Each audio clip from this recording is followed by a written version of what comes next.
Municipal కార్మికులను permanent చేసి కనీస వేతనం 26,000 రూపాయలు అందించాలి. సిఐటియు ఆధ్వర్యంలో రేపు సెప్టెంబర్ 25న కలెక్టర్ ఆఫీస్ ముందు జరిగే ధర్నాను విజయవంతం చేయండి.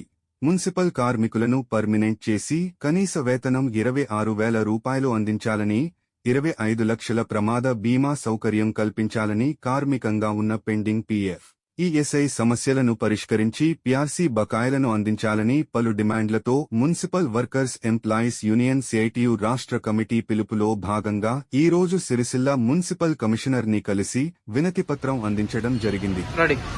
మున్సిపల్ కార్మికులను పర్మనెంట్ చేసి కనీస వేతనం 26,000 రూపాయలు అందించాలని, అదేవిధంగా ప్రమాద బీమా సౌకర్యం, హెల్త్ ఇన్సూరెన్స్ తదితర డిమాండ్లపైన CITU municipal workers and employees union CITU రాష్ట్ర కమిటీ పిలుపు మేరకు ఈరోజు సిరిసిల్ల మున్సిపల్ కార్యాలయంలో కమిషనర్ గారికి వినతి పత్రాన్ని అందించడం జరిగింది. అదేవిధంగా రేపు మున్సిపల్ కార్మికుల సమస్యలపైన జిల్లా కలెక్టర్ ఆఫీస్ ముందు ధర్నా కార్యక్రమానికి సంబంధించి కూడా చేపట్టడం జరుగుతూ ఉంది. ఈ కార్యక్రమంలో సిరిసిల్ల వేములవాడలో మున్సిపల్లో పనిచేసిన కార్మికులందరూ పెద్ద సంఖ్యలో హాజరై ఈ కార్యక్రమాన్ని విజయవంతం చేయాలని చెప్పి విజ్ఞప్తి చేస్తా ఉన్నాం. మరి ఈ రోజు మున్సిపల్ కమిషనర్ గారికి మరి సమస్యలపైన వినతి పత్రాన్ని అందించాం. మున్సిపల్ కమిషనర్ గారు వెంటనే ప్రభుత్వానికి నివేదించి సమస్యల పరిష్కారానికి కృషి చేయాలని చెప్పి సందర్భంగా డిమాండ్ చేయడం జరుగుతూ ఉంది. అదేవిధంగా సిరిసిల్ల మున్సిపల్ సంబంధించినటువంటి స్థానిక సమస్యలు ఏవైతే ఉన్నాయో, పీఎఫ్ పెండింగ్ సమస్యలు, ఈఎస్ఐ సమస్య, అదేవిధంగా ఇక్కడ ఉన్నటువంటి కార్మికులకు రక్షణ, మౌలిక సదుపాయాల కల్పన కూడా వీటన్నిటిని కూడా కమిషనర్ గారు దృష్టికి తీసుకెళ్లడం జరిగింది. పరిష్కరిస్తామని చెప్పారు. వెంటనే పరిష్కరించాలని సందర్భంగా డిమాండ్ చేస్తా ఉన్నాము. రేపు కలెక్టర్ గారి దృష్టికి కూడా ఇక్కడ ఉన్నటువంటి మున్సిపల్ కార్మికుల సమస్యలను కూడా తీసుకెళ్లడం జరుగుతూ ఉంది. అయినా ప్రభుత్వం స్పందించి సమస్యలు పరిష్కరించకుంటే కనుక చలో హైదరాబాద్ అక్టోబర్ 8న చేపట్టబోతా ఉన్నాం. కాబట్టి అంతలోపే ప్రభుత్వం స్పందించి వెంటనే మున్సిపల్ కార్మికులకు సంబంధించి అనేక సంవత్సరాలుగా పనిచేస్తున్న, మురుగులో పనిచేస్తున్న వీరికి పర్మనెంట్ చేసి కనీస వేతనం అమలు చేయాలి.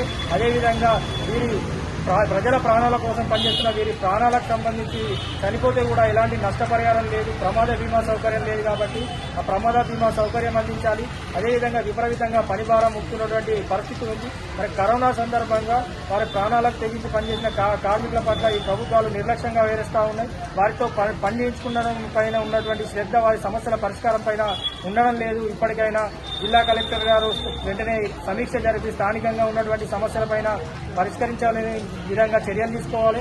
ప్రభుత్వం పరిధిలో ఉన్నటువంటి సమస్యలను ప్రభుత్వం దృష్టికి పంపించి పరిష్కరించే విధంగా చర్యలు తీసుకోవాలని చెప్పి సందర్భంగా మున్సిపల్ వర్కర్స్ యూనియన్ సిఐటి పక్షాన డిమాండ్ చేయడం జరుగుతుంది. Telangana municipal workers and employee union CITU అనుబంధం ఆధ్వర్యంలో రాష్ట్ర వ్యాప్తంగా అన్ని జిల్లా కలెక్టరేట్ల ముందు ధర్నాలు పిలుపు ఇవ్వడం జరిగింది. అందులో భాగంగా ఈరోజు సిరిసిల్ల మున్సిపల్ కమిషనర్ గారికి వినతి పత్రం ఇవ్వడం జరిగింది.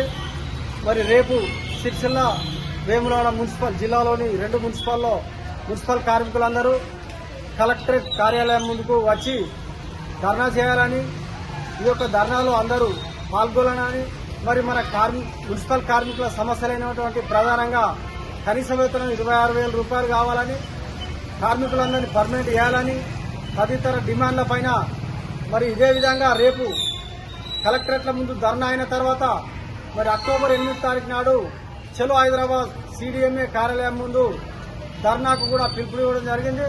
మరి 2 పిలుపులు సిరిసిల్ల వేములవాడ మున్సిపల్ కార్మికులు పిలుపులు అందరూ విజయవంతం చేయాలని యూనియన్ పక్షాన కోరడం జరుగుతుంది.